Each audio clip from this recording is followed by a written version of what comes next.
السلام علیکم ورحمۃ اللہ۔ بلوغ المرام کتاب الطہارہ باب الآنیتی، سبق نمبر ہے 8۔ بسم اللہ الرحمن الرحیم۔ عن ابی ثعلبۃ الخشنی رضی اللہ تعالی عنہ قال قلت یا رسول اللہ صلی اللہ علیہ وسلم انا بارض قوم اہل کتاب افنأکل فی آنیتہم قال صلی اللہ علیہ وسلم لا تأکلوا فیہا الا ان لا تجدوا غیرہا فاغسلوها وکلوا فیہا، متفق علیہ۔ حضرت ابو ثعلبہ رضی اللہ تعالی عنہ اس حدیث کے راوی ہیں، فرماتے ہیں کہ میں نے پیارے نبی صلی اللہ علیہ وسلم سے عرض کی، ہم ایسی قوم کے علاقے میں رہتے ہیں جو اہل کتاب ہیں، یعنی ہمارا رہنا یہودیوں اور عیسائیوں کے بیچ میں ہے، کیا ہم یہودیوں اور عیسائیوں کے برتنوں میں کھا سکتے ہیں؟ آپ علیہ الصلاۃ والسلام نے فرمایا کہ نہیں، یہودیوں اور عیسائیوں کے برتنوں میں مت کھاؤ، البتہ اگر ان کے علاوہ اور برتن میسر نہ ہوں، مجبوری کی صورت ہے اور کوئی برتن نہیں ہے سوائے عیسائیوں یہودیوں کے ہی برتن ہیں، تو پھر ان برتنوں کو دھو کر ان میں کھا سکتے ہو۔ یہی حدیث صحیح بخاری میں حدیث نمبر ہے 5478۔ حضرت ابو ثعلبہ رضی اللہ تعالی عنہ کہتے ہیں کہ اللہ کے رسول، ہم اہل کتاب کے گاؤں میں رہتے ہیں، اہل کتاب کے علاقے میں رہتے ہیں، تو کیا ہم ان کے برتنوں میں کھا پی سکتے ہیں؟ اور اسی طرح فرمایا تو کیا ہم یہودیوں اور عیسائیوں کے برتنوں میں کھا سکتے ہیں؟ مزید پوچھتے ہیں وَبِأَرْضِ صَيْدٍ أَصِيدُ بِقَوْسِي وَبِقَلْبِي الَّذِي لَيْسَ بِمُعَلَّمٍ وَبِقَلْبِ الْمُعَلَّمِ فَمَا يَصْلُحُ لِي قَالَ أَمَّا مَا ذَكَرْتَ مِنْ أَهْلِ الْكِتَابِ فَإِنْ وَجَدْتُمْ غَيْرَهَا فَلَا تَأْكُلُوا فِيهَا وَإِن لَّمْ تَجِدُوا فَاغْسِلُوهَا وَكُلُوا فِيهَا وَمَا سِدْتَ بِقَوْسِكَ فَذَكَرْتَ اسْمَ اللَّهِ فَكُلْ وَمَا سِدْتَ بِقَلْبِكَ الْمُعَلَّمِ فَذَكَرْتَ اسْمَ اللَّهِ فَكُلْ وَمَا سِدْتَ بِقَلْبِكَ غَيْرِ مُعَلَّمٍ فَأَدْرَكْتَ زَكَاتَهُ فَكُلْ۔ ابو ثعلبہ فرماتے ہیں کہ ہم ایسی زمین میں رہتے ہیں جہاں شکار بکثرت ہے اور ہم شکاری بھی ہیں، تو وہاں میں اپنے تیر کمان سے بھی شکار کرتا ہوں اور اپنے کتے سے بھی شکار کرتا ہوں، جو کہ سدھایا ہوا نہیں ہوتا، یعنی جس کو تربیت نہیں دی گئی ہوتی، سکھایا ہوا نہیں ہوتا، اور اس کتے سے بھی شکار کر لیتا ہوں جو سکھایا ہوا ہوتا ہے۔ ان میں سے کس کا کھانا میرے لیے جائز ہے؟ یعنی سکھائے ہوئے اور غیر سکھائے ہوئے، ان میں سے کس کتے کا کھایا شکار میں کھا سکتا ہوں؟ آپ نے فرمایا جو تم نے اہل کتاب کے برتنوں کا ذکر کیا، اگر ان کے برتنوں کے علاوہ دوسرے برتن تمہیں دستیاب نہ ہوں تو مجبوری کی صورت میں ان کے برتنوں میں کھاؤ، وگرنہ اہل کتاب کے برتنوں میں مت کھاؤ اور مت پیو۔ اور اگر جو تم شکار اپنے تیر پر چھوڑتے ہو تو تیر چھوڑتے وقت اللہ کا نام لیا کرو، یعنی بسم اللہ پڑھا کرو، پھر اس شکار کو کھا سکتے ہو۔ اور جو تم نے غیر سکھائے ہوئے کتے کے شکار کے متعلق پوچھا، اگر تمہیں شکار کو ذبح کرنے کا موقع مل جائے تو پھر ذبح کر کے کھا سکتے ہو، یعنی بصورت دیگر نہیں، جیسا کہ شکار کے تعلق سے پہلے جوابات میں اور اسباق میں بیان ہو چکا ہے۔ تو پیارے نبی صلی اللہ علیہ وسلم نے ابو ثعلبہ رضی اللہ تعالی عنہ کی روایت میں ہمیں یہ بتلایا کہ کافروں کے برتنوں میں نہیں کھانا پینا سوائے مجبوری کے، اور اسی طرح شکار پر تیر چھوڑتے ہوئے بسم اللہ پڑھنا ہے، اور اسی طرح شکار اس کتے کا کھانا ہے جو کتا سکھایا ہوا ہے، اور جو غیر تربیت یافتہ کتا ہے جس کو تربیت نہیں دی گئی، اگر وہ شکار پکڑ لے اور شکار زندہ ہو، اسے ذبح کا موقع مل جائے تو اس شکار کو بھی کھا سکتے ہو۔ اور دیگر احادیث میں ہے کہ اگر شکاری نے شکار پر کتا چھوڑا اور شکار آگے مردہ ہے، اس کے سکھائے گئے کتوں کے ساتھ کسی اور کے کتے بھی موجود ہیں، اس صورت میں پھر اس شکار کو نہیں کھانا، کیونکہ اس نے اپنے کتے کو تربیت دی۔ اگر کوئی دوسرے کتے موجود تو نہیں پتا کہ اس کو کس کتے نے مارا، سکھائے ہوئے نے یا نہ سکھائے ہوئے نے۔ تو یہودیوں اور عیسائیوں کے برتنوں میں نہیں کھانا سوائے مجبوری کی صورت کے۔ کیوں کہ یہودی اور عیسائی اپنے برتنوں میں سور کا گوشت پکاتے ہیں، انہی برتنوں کے اندر شراب پیتے ہیں، جیسا کہ ابو داؤد اور مسند احمد کی روایات میں ہے کہ ہم اہل کتاب کے پاس رہتے ہیں اور ہم دیکھتے ہیں کہ وہ اپنی ہانڈیوں میں، کٹویوں میں خنزیر کا گوشت پکا رہے ہوتے ہیں اور اپنے برتنوں میں شراب نوشی کر رہے ہوتے ہیں۔ تو پیارے نبی صلی اللہ علیہ وسلم نے فرمایا ان کے برتنوں میں مت کھاؤ مت پیو۔ حضرت ابو ثعلبہ رضی اللہ تعالی عنہ کی روایت ابو داؤد کتاب الاطعمہ میں باب فی استعمال آنیت اہل الکتاب، حدیث نمبر ہے یہاں 3839۔ عن ابی ثعلبۃ الخشنی انہ سأل رسول اللہ صلی اللہ علیہ وسلم قال انا نجاور اہل الکتاب وهم یطبخون فی قدورهم الخنزیر ویشربون فی آنیتهم الخمر، فقال رسول اللہ صلی اللہ علیہ وسلم ان وجدتم غیرها فکلوا فیها واشربوا وَإِن لَّمْ تَجِدُوا غَيْرَهَا فَارْحَضُوهَا بِالْمَاءِ وَكُلُوا وَاشْرَبُوا۔ ابو ثعلبہ فرماتے ہیں کہ نبی صلی اللہ علیہ وسلم سے سوال کیا، ابو ثعلبہ نے نبی صلی اللہ علیہ وسلم سے سوال کیا کہ ہم اہل کتاب کے ہمسائے ہیں، انہی کے قریب رہتے ہیں، انہی کی ہمسائیگی میں رہتے ہیں۔ اہل کتاب اپنی ہانڈیوں میں خنزیر پکاتے ہیں، اپنے برتنوں میں شراب پیتے ہیں۔ نبی علیہ الصلوۃ والسلام نے فرمایا اگر تمہیں کوئی اور برتن مل جائے تو ان اور برتنوں میں کھاؤ اور پیو، اور اگر کوئی اور برتن نہ ملے تو پھر یہودیوں اور عیسائیوں کے برتنوں کو پانی سے دھو کر اچھی طرح پھر ان کے اندر کھا پی لیا کرو۔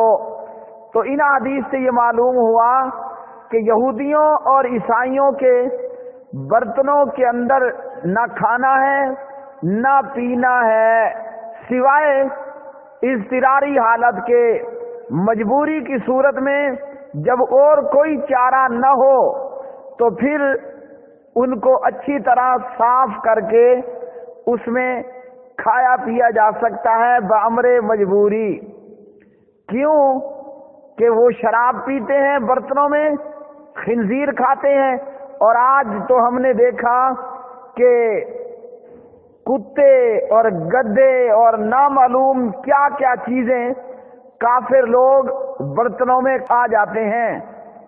یہاں خاص کر ان لوگوں کے لیے لمحہ فکریہ ہے جو یورپ، امریکہ، انگلینڈ سے درآمد شدہ منگوائے گئے جو استعمال شدہ استعمال شدہ برتن ہوتے ہیں، لوگ بڑے شوق سے ان برتنوں کو خریدتے ہیں اور ان میں کھاتے اور پیتے ہیں، تو ان چیزوں سے بچنا ضروری ہے۔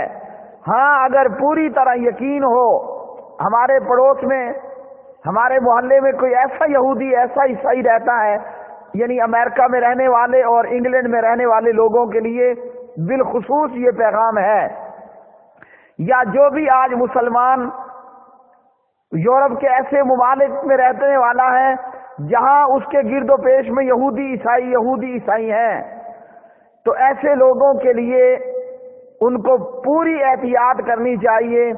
اگر کوئی یہودی، کوئی عیسائی پڑوسی اپنے گھر سے کھانا بھیجتا ہے، گھر کھانے پہ بلاتا ہے، ایسے لوگوں کے گھروں سے آنے والے کھانے اور پینے کے مشروب ہرگز استعمال نہیں کرنے چاہیے، کیونکہ آج بھی یہودی اور عیسائی خنزیر کھاتے ہیں، شراب پیتے ہیں۔ خنزیر کا کھایا جانا اور شراب کا پینا یہ یورپ میں، یہودیوں میں اور عیسائیوں میں دھڑا دھڑ عام ہے۔ تو اس صورت میں مسلمان کو چاہیے کہ ہرگز نہ یہودی کے ہاں سے آیا ہوا کھانا کھائے، نہ یہودی کے ہاں جا کر کھانا کھائے، نہ یہودی کے ہاں جا کر مشروب پیے۔ کیوں کہ وہ خنزیر بھی کھاتے ہیں، شراب بھی پیتے ہیں اور گندی چیزیں۔ اسی طرح یورپ، یہودیوں اور عیسائیوں کے ممالک، وہ امریکہ ہو، وہ انگلینڈ ہو، وہ سوئٹزرلینڈ ہو، وغیرہ ذالک، وہ جو بھی ہو، کافروں کے ملکوں میں موجود ہوٹلوں کے اندر بھی کھانا کھانے سے مکمل پرہیز کرنا چاہیے۔ ہم یہ سمجھتے ہیں کہ ہم جا کر امریکی ہوٹل میں آرڈر دیتے ہیں کہ جناب ہمیں حلال چکن چاہیے، ہمیں حلال چکن چاہیے، اور وہ بھی آگے سے حلال چکن پیش کر دیتے ہیں۔ اب بندہ یہاں یہ پوچھے، یہ دیکھے، یہ گوشت تو حلال ہے، برائلر کا ہے، گائے کا ہے، اونٹ کا ہے، یہ پکایا کہاں گیا ہے؟ ایک ہی برتن کے اندر یہودی کے لیے سور پک رہا ہے، اسی برتن کو پھر اس میں جو ہے وہ گائے کا گوشت پک رہا ہے، مرغی کا گوشت پک رہا ہے۔ تو جو لوگ ان چیزوں میں احتیاط نہیں کرتے، وہ اپنی نادانگی اور جو ہے بے سمجھی کے اندر کس قدر دھڑا دھڑ حرام کھا چکے اور حرام کھا رہے ہیں۔ اور اگر کوئی یہودی اور عیسائی ہے اور اس کے متعلق ہمیں 100% اس بات کا یقین ہے کہ وہ نہ شراب پیتا ہے، نہ وہ خنزیر کھاتا ہے، اور ایسا ہوٹل یورپ میں جہاں ہمیں مکمل طور پر یقین ہو کہ نہ یہاں سور پکتا ہے، نہ یہاں شراب سپلائی کی جاتی ہے اس ہوٹل میں، تو پھر ایسے یہودی کے ہاں سے، عیسائی کے ہاں سے، ایسے ہوٹل سے آپ کھانا کھا سکتے ہیں۔ دلیل اس کی جابر رضی اللہ تعالی عنہ کی روایت ہے، عن جابر رضی اللہ تعالی عنہما قال كنا نغزو مع رسول اللہ صلی اللہ علیہ وسلم فنصیب من آنیة المشرکین واسقیتهم فنستمتع بها فلا يعیب ذلك علیہم۔ جابر بن عبداللہ رضی اللہ تعالی عنہ راوی، ہم رسول اللہ صلی اللہ علیہ وسلم کی معیت میں جہاد پر جاتے تھے تو ہم مشرکوں سے برتن اور مشکیزیں لے کر استعمال کرتے تھے، اور آپ علیہ الصلوۃ والسلام اسے عیب نہ سمجھتے تھے۔ مشرکین یا اہل کتاب کے متعلق جب یہ یقین ہو کہ ان کے برتن پاک صاف ہیں اور کسی حرام شے سے آلودہ نہیں، تو پھر استعمال میں کوئی حرج نہیں۔ ہاں اگر یقین اور شبہ ہو تو پھر مجبوری کی صورت میں اچھی طرح دھو کر ان کو استعمال کیا جا سکتا ہے، بصورت دیگر نہیں۔ تو کافروں کے برتنوں میں، مشرکوں کے برتنوں میں نہ کھانا ہے نہ پینا ہے، کیونکہ وہ گندی گندی چیزیں کھاتے ہیں۔ اور اگر مجبوری کی صورت میں کھانا پینا پڑ جائے تو اچھی طرح دھو کر استعمال کیے جائیں۔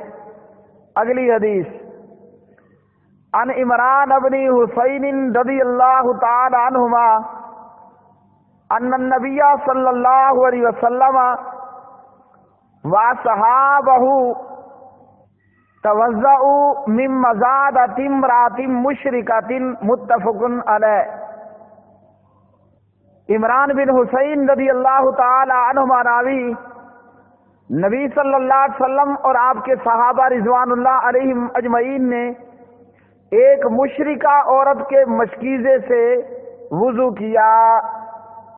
یہی حدیث میرے پیارے بھائیوں صحیح بخاری حدیث نمبر 344 میں حضرت عمران بن حسین رضی اللہ تعالی عنہ روایت کرتے ہیں، لمبی حدیث ہے۔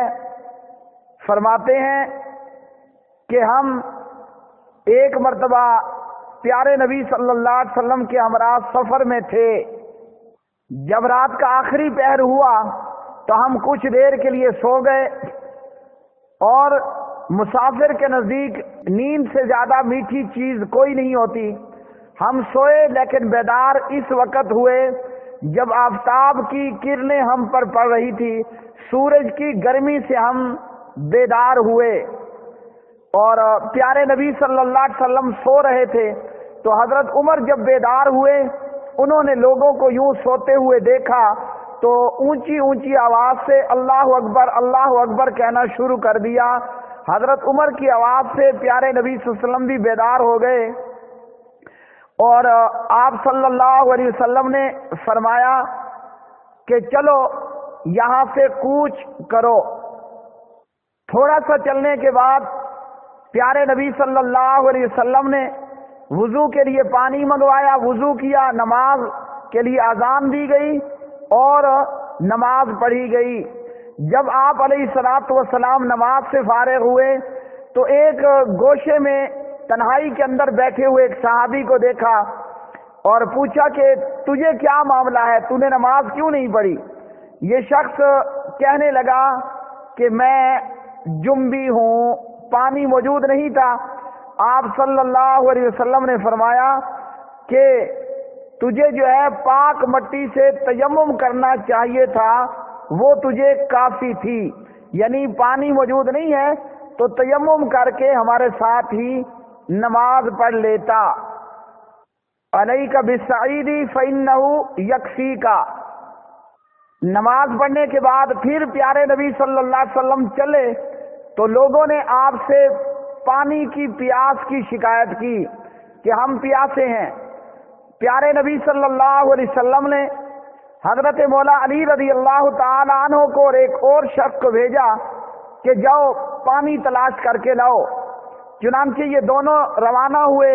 انہیں کچھ فاصلے پر ایک عورت ملی جو اپنے اونٹ پر پانی کے 2 مشکوں سمیت موجود تھی۔ حضرت علی نے اس عورت سے پوچھا پانی کتنے دوری پر ہے؟ یہ عورت کہنے لگی کہ پانی بہت زیادہ دوری پر ہے، مجھے پانی گزشتہ کل اسی وقت ملا تھا، یعنی میں اتنے دیر سے چل رہی ہوں۔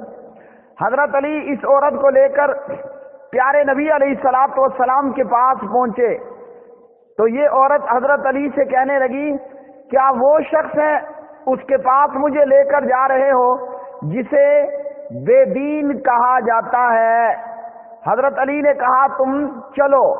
یہ اس عورت کو لے کر پیارے نبی کے پاس آئے اور سارا قصہ سنایا۔ حضرت عمران فرماتے ہیں صحابہ نے اس عورت کے اونٹ سے پانی جو ہے وہ اتروا لیا۔ پیارے نبی صلی اللہ علیہ وسلم نے ایک برتن منگایا اور مشکوں کے منہ اس میں کھول دیے اور پانی کے لیے برتن بھر دیا گیا۔ پیارے نبی نے فرمایا خود بھی پیو، جانوروں کو بھی پلاؤ۔ جس صحابی کو غسل کرنا تھا اسے بھی ایک برتن پانی کا بھر کر دیا اور کہا کہ جاؤ میاں غسل کر لو۔ اب یہ پانی والی مشرکہ عورت سارا منظر دیکھ رہی ہے کہ میرے پانی کے ساتھ جو ہے وہ کیا ہو رہا ہے۔ جب پانی لینا اس مشک میں سے بند کر دیا گیا تو وہ پانی کی مشکیں اسی طرح بھری ہوئی تھی کہ گویا اس میں سے کچھ نکالا ہی نہیں گیا۔ نبی صلی اللہ علیہ وسلم نے صحابہ سے فرمایا اب اس عورت کے لیے کچھ جمع کرو۔ ہر ایک نے اپنے پاس موجود جو زیادہ رات تھا اس میں سے کچھ نہ کچھ جمع کیا، کھجور، آٹا، ستو وغیرہ، یہاں تک کہ ایک اچھی خاصی مقدار طعام کی برابر ہو گئی۔ اب اس جمع شدہ مال کو جمع کیا گیا، ایک کپڑے میں باندھ کر اس اونٹ پر رکھا گیا۔ عورت کے پانی کے دونوں مشکیں وہ اونٹ پر رکھی گئی اور عورت کو کہا کہ جاؤ اب تم جا سکتی ہو۔ نبی صلی اللہ علیہ وسلم نے فرمایا اے خاتون تو جانتی ہے کہ ہم نے تمہارے پانی میں کمی نہیں کی بلکہ ہمیں تو اللہ نے پلایا۔ یہ عورت اپنے گھر والوں کے پاس پہنچی اور سارا قصہ واقعہ سنا دیا کہ اس طرح میرے ساتھ ہوا۔ یہ خاتون اپنی بستی والوں کو کہتی ہے اللہ کی قسم جتنے لوگ اس آسمان کے اور زمین کے درمیان میں ہیں، آسمان اور زمین کے بیچ میں انگلی سے اشارہ کرتے ہوئے شہادت کی انگلی اٹھا کر کہا محمد صلی اللہ علیہ وسلم ان سب میں سے یا تو سب سے بڑا جادوگر ہے یا اللہ کا سچا رسول ہے۔ فواللہ انہ لاسحر الناس من بین ہذہ وہذہ او انہ لرسول اللہ حقا، کہ یا تو یہ شخص سب سے بڑا جادوگر ہے یا پھر یہ سچا رسول ہے۔ اب اس عورت کے پانی پلانے کی وجہ سے صحابہ کرام نے یہ کیا کہ جب بھی حملہ کرتے تھے جان بوجھ کر اس پانی پلانے والی عورت کی بستی کو چھوڑ دیا کرتے تھے۔ آخر اس بڑھیا نے اس خاتون سے اللہ راضی ہوا اور یہ اپنے پروردگار سے راضی ہوئی۔ اس عورت نے اپنی قوم سے کہا میرے خیال میں مسلمان تمہیں جان بوجھ کر چھوڑ دیتے ہیں، کیا تمہیں اسلام سے کچھ رغبت ہے؟ تب اس عورت کی بستی والوں نے کلمہ پڑھ کر اسلام قبول کر لیا۔ فَهَلْ لَكُمْ فِي الْإِسْلَامِ فَأَطَاعُوهَا فَدَخَلُوا فِي الْإِسْلَامِ۔ تو صحیح بخاری کی اس روایت سے یہ معلوم ہوا کہ مشرکوں کے برتن استعمال بھی کیے جا سکتے ہیں اگر اس بات کی تسلی ہو کہ اس میں شراب یا سور یا کوئی اور گند نہیں کھایا جاتا۔ اگلی حدیث عن انس بن مالک رضی اللہ تعالی عنہ ان قدح النبی صلی اللہ علیہ وسلم ان کسرا فاتخذ مکان الشعب صلۃ من فضۃ اخرجہ البخاری۔ انس بن مالک رضی اللہ تعالی عنہ فرماتے ہیں پیارے نبی علیہ الصلوۃ والسلام کا پیالہ ٹوٹ گیا، آپ نے اس ٹوٹی ہوئی جگہ پر چاندی کا تار لگوا دیا۔ اس سے یہ معلوم ہوا کہ ٹوٹے ہوئے برتنوں کو بھی استعمال کیا جا سکتا ہے جوڑ کر، جیسے ہم لوگوں میں مشہور ہے کہ ٹوٹے برتنوں میں کھانے سے بے برکتی آتی ہے، رات کو جھاڑو دینے سے بے برکتی آتی ہے وغیرہ وغیرہ۔ تو یہ حدیث اس بات کی دلیل ہے کہ ضرورت کے تحت تھوڑی سی چاندی استعمال کرنا جائز ہے۔ گویا کھانے پینے کے برتنوں میں ضرورتاً اتنی مقدار میں سونا چاندی اگر لگا ہو تو ایسے برتنوں میں کھا پی سکتے ہیں اور ان سے وضو اور غسل وغیرہ بھی کیا جا سکتا ہے۔ پیچھے ہم نے حدیث پڑھی سونے چاندی کے برتنوں میں کھانا پینا نہیں ہے، کیونکہ ان برتنوں میں کھانا پینا تکبر، فخر و غرور کا جو ہے وہ ذریعہ بنتا ہے۔ تو سونے اور چاندی کے برتنوں میں نہیں کھانا، اگر تھوڑی بہت کہیں چاندی لگی ہو تو جائز ہے۔ بلوغ المرام کتاب الطہارہ باب الآنیتی، سبق نمبر تھا 8۔ اللہ رب العالمین عمل کرنے کی توفیق عطا فرمائے۔ اللہ ہماری دنیا اور ہماری آخرت اور ہماری قبر سرسبز و شاداب بنائے۔ اللہ ہمیں دین کا کام کرنے کی توفیق عطا فرمائے، اپنے فضل و کرم سے دنیا اور آخرت کی ضروریات پوری فرمائے، فتنوں سے اللہ ہماری حفاظت فرمائے۔ وما علینا الا البلاغ المبین۔